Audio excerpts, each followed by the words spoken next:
ان کے پروٹوکول نے مجھے بڑا تنگ کیا ہوا تھا. صاحب بزی ہے, صاحب میٹنگ میں.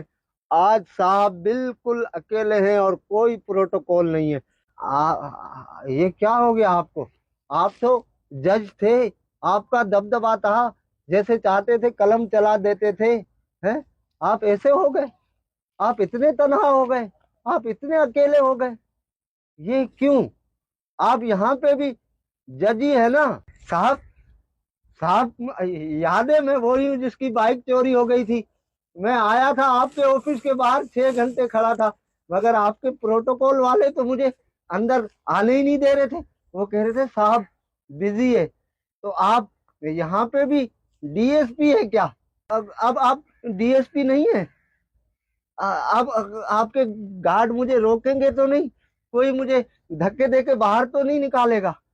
ہیں میری بے عزتی تو نہیں ہوگی یہاں پہ؟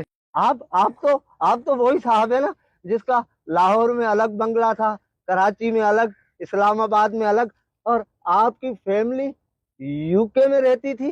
مگر آج کل آپ اتنی چھوٹی جگہ میں رہ رہے, تو لوگ کیا کہیں گے؟ آپ کی عزت پہ بات نہیں آئے گی؟ ہیں آپ یہاں بھی تو بہت بڑے, آپ تو اتنے بڑے بلڈر تھے, آپ کا تو اتنا نام تھا.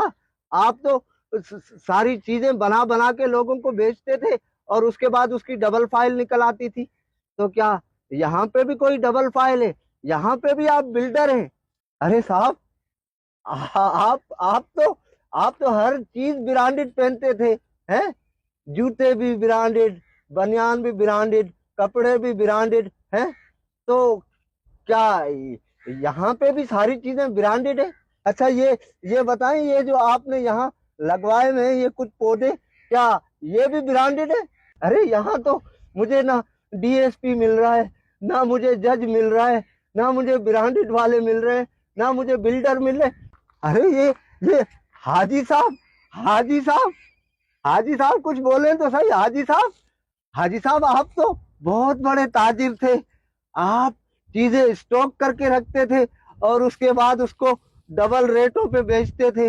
آپ یہ سوچتے تھے کہ چیزیں مہنگی ہوگی تو میں ڈبل ریٹ پہ بیچوں گا تو منافع ہوگا. تو یہاں بھی آپ ساری چیزیں کیا ڈبل ریٹوں پہ بیچ رہے ہیں؟ اور کیا یہاں بھی آپ حاجی صاحب ہیں کیا؟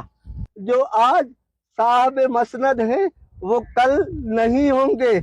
کرایہ دار ہیں, ذاتی مکان تھوڑی ہے.